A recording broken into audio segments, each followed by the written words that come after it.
Chapter 61. Caladrosa Wynn stood with hundreds of women at the front of the crowd, all of them in various states of shock, disbelief, and tears. There were too many emotions to hold them all in. Usually, Caladrosa Wynn hated crying. Now her tears were a relief. She felt as if her heart had just tripled in size. Duke Geyer amazed her. Here was a man who set aside the greatest ambition in the world for love. He'd cracked the hard shell of bitterness she'd been growing around her heart. He'd turned them from whores to heroes.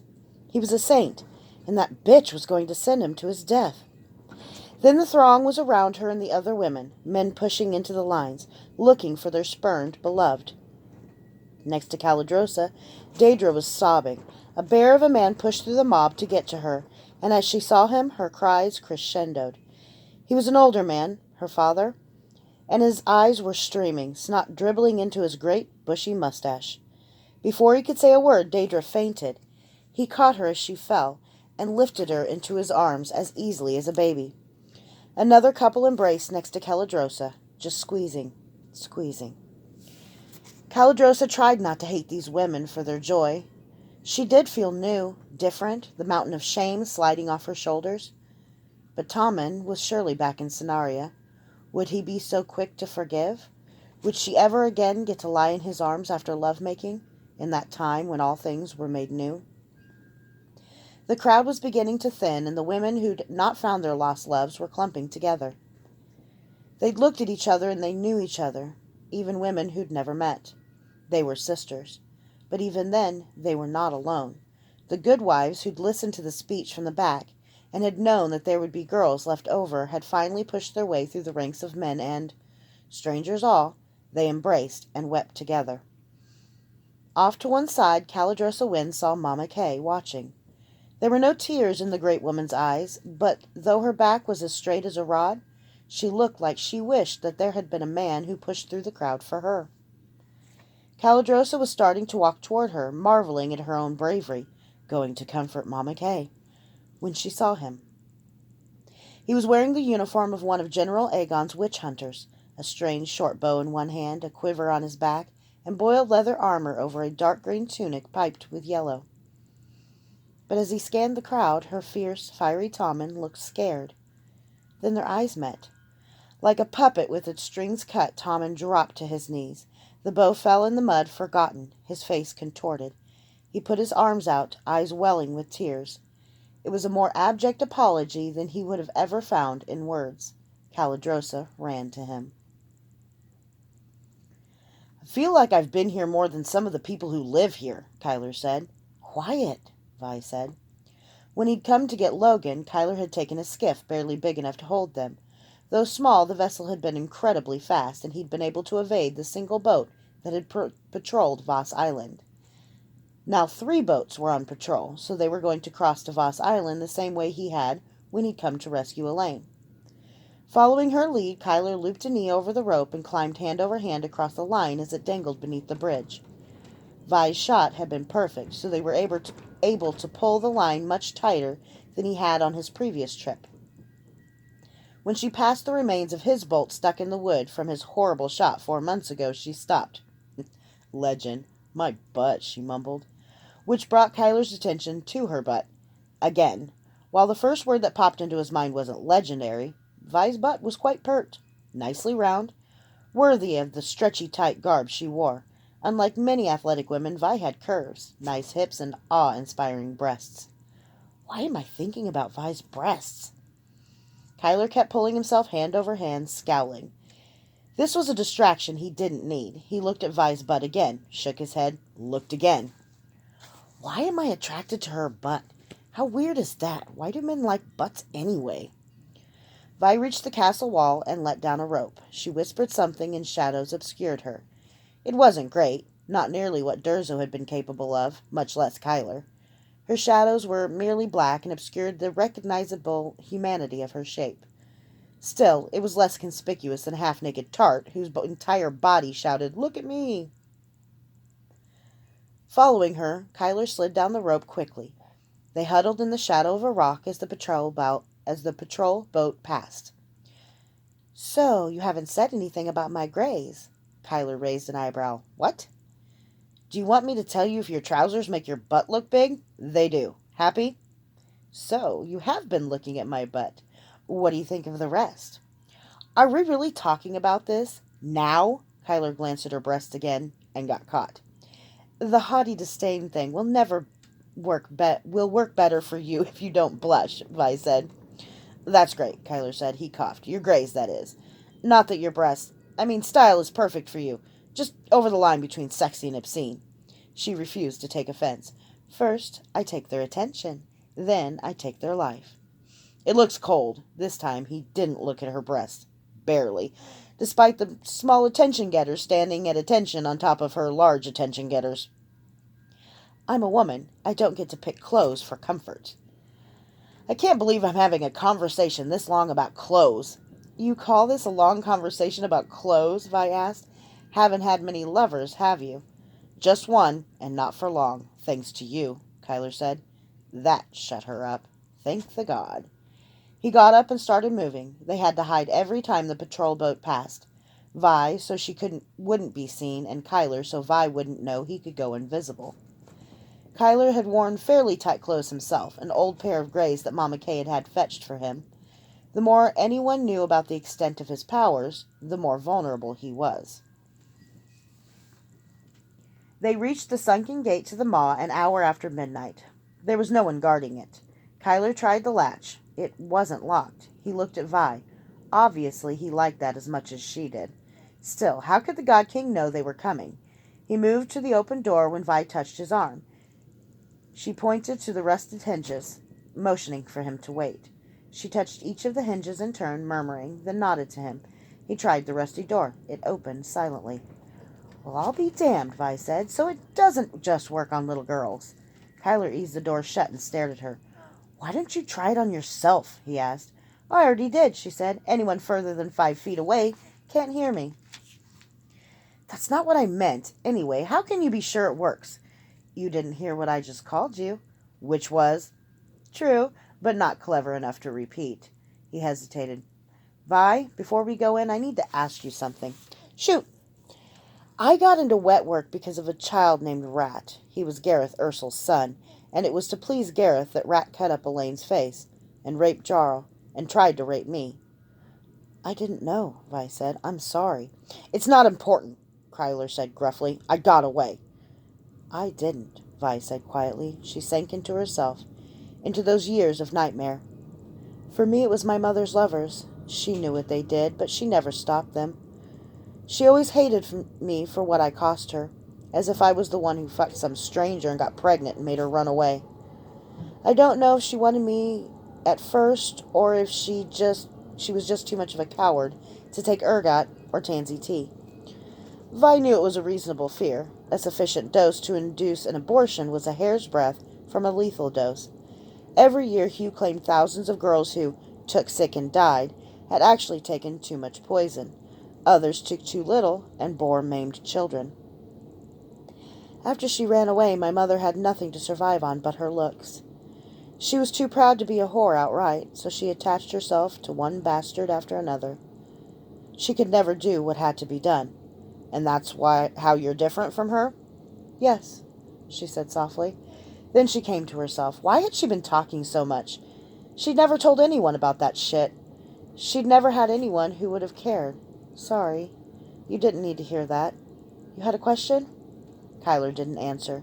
He was looking at her in a way no one had ever looked at her before. It was a look a mother gave her child when she fell and bloodied her knees. It was compassion, and it went right through her, past her sarcasm and her bravado. It knifed through the ice and dead flesh that were all she thought she had inside, and found something small and alive, and bathed it in warm light. He was seeing all the putrefying yuck that she'd walled up, and he wasn't recoiling from her the way he should have. Hugh Gibbet made you kill her, didn't he? She looked down, unable to face the open warmth any more. She didn't trust her voice. Second kill? One of the boyfriends first? She nodded. This was ridiculous. They were having this conversation outside the maw. What was your question? She asked. Well, when I quit wet work, I couldn't let it go. And it's only now that I know why. When Jarl showed up at my door, part of me was relieved. I had what I'd wanted for my whole life, and I still wasn't happy. Have you ever had someone look at you and understand you and totally accept you, and for some reason you just couldn't accept that acceptance?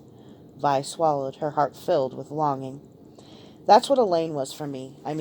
Is for me. I promised her that I'd never kill again, but I can't be happy if I don't finish this. When I left her a pair of wedding rings so that she'd know I still love her and want to be with her forever, but I'm sure she's furious with me. The weight in Vi's pocket burned. She told her tongue to move to tell him, but it was lead in her mouth. If it were any hit but this, she'd never forgive me. If I do this, the Caledonians will lose. Logan will be king. The Warrens will be different forever, and Jarl won't have died in vain. If there is a one God, like Elaine always says there is, he'd made me for this kill. Jarl? How can he talk so calmly about Jarl to me? So what was your question? She sounded a bit militant even to her own eyes. Jarl's. Gods. Her emotions were so out of control she couldn't even identify them. But Kyler answered gently. I needed to know if you were in this with me, all the way to the God King, all the way to death. If it takes that, but I think you've already answered me. I'm with you, Vi said. Her whole heart swore it. I know. I trust you. Looking in his eyes, Vi knew he was telling the truth. But the words made no sense. Trust? After what she'd done? He turned back to the door. Kyler, she said. Her heart was pounding.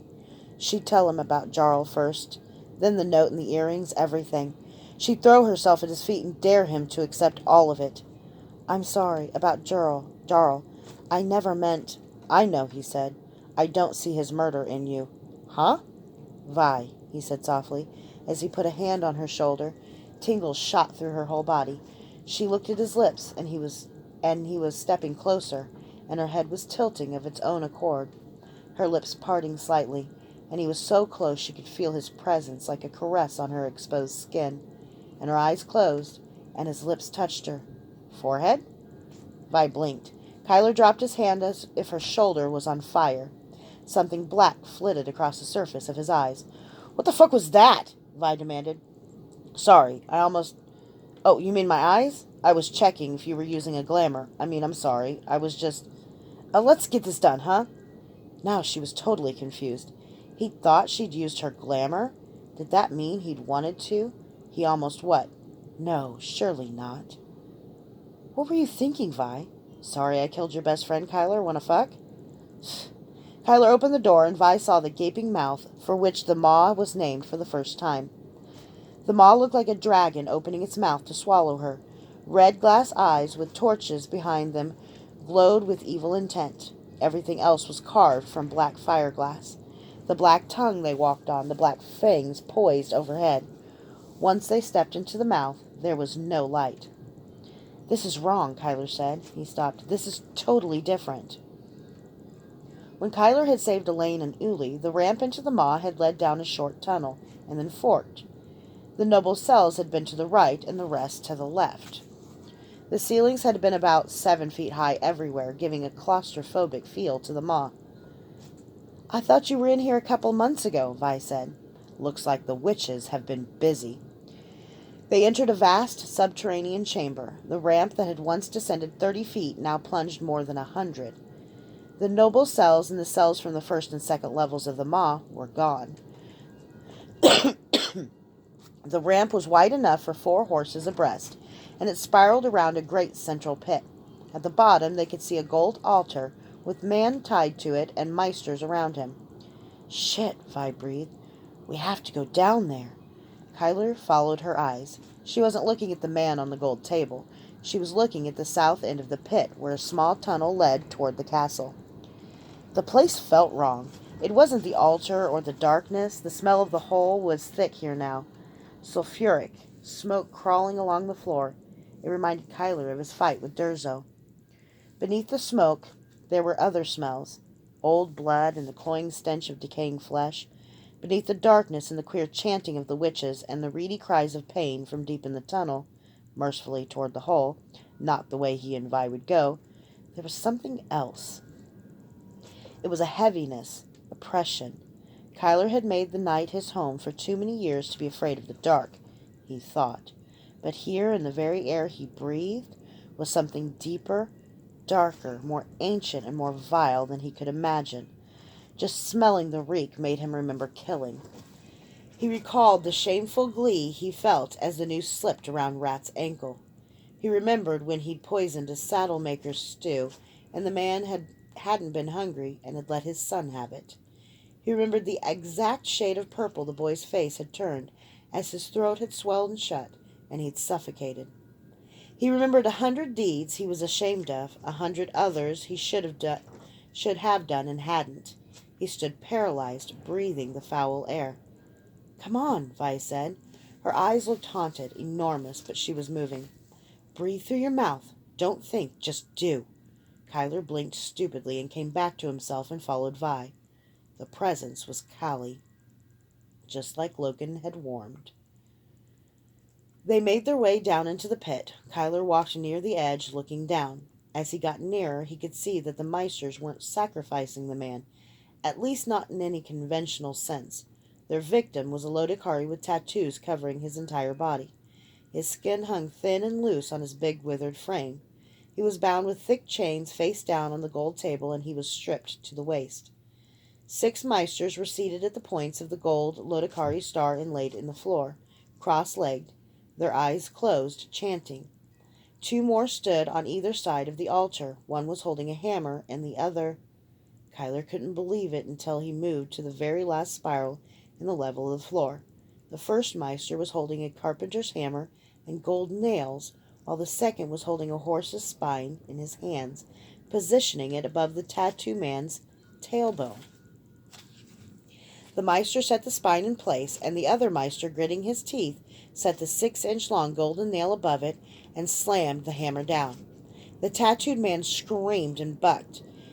In 2 more heavy whacks, the nail sank all the way in. Then both Meisters backed up, and Kyler saw their victim well for the first time. There was something wrong with his skin. At first, because of all the tattoos, Kyler couldn't tell what it was, but between the tattoos he could see that the man was flushed. His veins pressed against the surface of his skin as if he were lifting a great weight.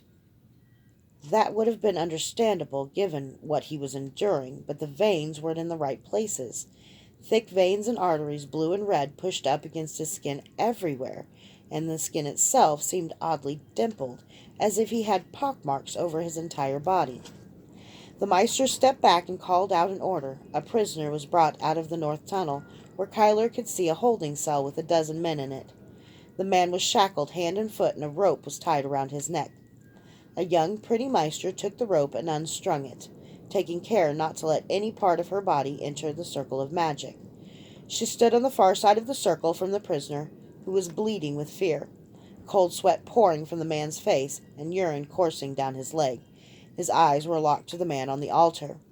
The young Meister began pulling on the rope around the man's neck, drawing him toward the circle.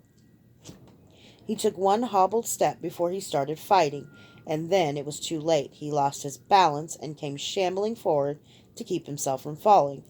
When he saw that his path would bring him straight to the tattooed man, he threw himself to the side.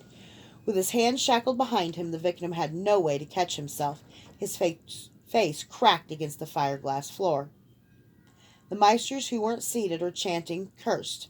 The woman repositioned herself, flinging the rope over the altar. The Meister joined her, and they began pulling the semi-conscious man toward the altar. Why don't they just use magic? But then Kyler looked through the Kakari and thought he knew why. This entire chamber was full of magic. It billowed from the Meisters the way sulfuric smoke billowed up from the hole. It seeped along the ground. The very air was thick with it. Everywhere but around the altar. There, the air was dead. The Meisters were creating something that would resist magic, even theirs. But as Kyler looked closely, he saw that the man wasn't untouched by their magic. All the Meisters who were chanting were weaving something together in the air above the altar, and they were sinking it into him at 2 points. In the back of the man's neck, on either side of his spine, sat 2 diamonds, each the size of a man's thumb, nailed in. In the visible spectrum, they were invisible, covered with blood and grime in the man's hair. In the magical spectrum, they blazed. Only through them could the Meisters touch the man's body. The Meisters finally pulled the prisoner up, gagging and choking. Kyler felt Vi tug on his tunic, an urgent, "Let's get the hell out of here." But he ignored her. The prisoner lurched forward and fell on top of the altar, across the tattooed man. Though he landed at an angle and should have rolled off, he stuck. The Meisters dropped the rope and stepped back fast, almost fleeing. The pitch of the chanting rose. The prisoners screamed, but Kyler couldn't see why. The tattoo man's muscles were bunched, his skin flushing even redder, and then blood washed over his back. The prisoner was yanked off his feet and sucked into the tattoo man's back. Then the prisoner's tunic was ripped away, and Kyler saw the tattooed skin writhing. Each of those thousands of pockmarks was opening as a fanged little mouth. Everywhere tattooed skin was chewing into the prisoner. As the prisoner was consumed straight into that tattooed back, the man on the altar screamed in agony equal to his victim's. Through the Kakari, Kyler saw whole ribs ripped from the prisoner and pulled through the undulating back and attached to the new spine. Skin swelled and grew over the spine as well. The Meister chanted, and Kyler saw that they were directing the growth. Whatever this tattooed beast was, they weren't making it. It had already been made. They were just growing it into a shape fit for war. In another 10 seconds, the prisoner was gone, sort of. Parts of him had been incorporated into the new creature. The monstrosity on the altar had gained perhaps half of the prisoner's mass. The prisoner's spine had reinforced its spine. Ribs had given the torso more length. Skin had been stretched over the new growth, though now it too was pockmarked with those little mouths. The prisoner's bones had been ground down and transported to the creature's skull, which had doubled in thickness. The Meister in charge barked something that sounded like approval, and they motioned for the next prisoner. Vi jerked on his sleeve again. Kyler turned and looked into the shadows where her eyes would be. "You go ahead," he whispered. "I'll catch up." "You're about to do something stupid, aren't you?" Kyler smiled grimly. She just shook her head.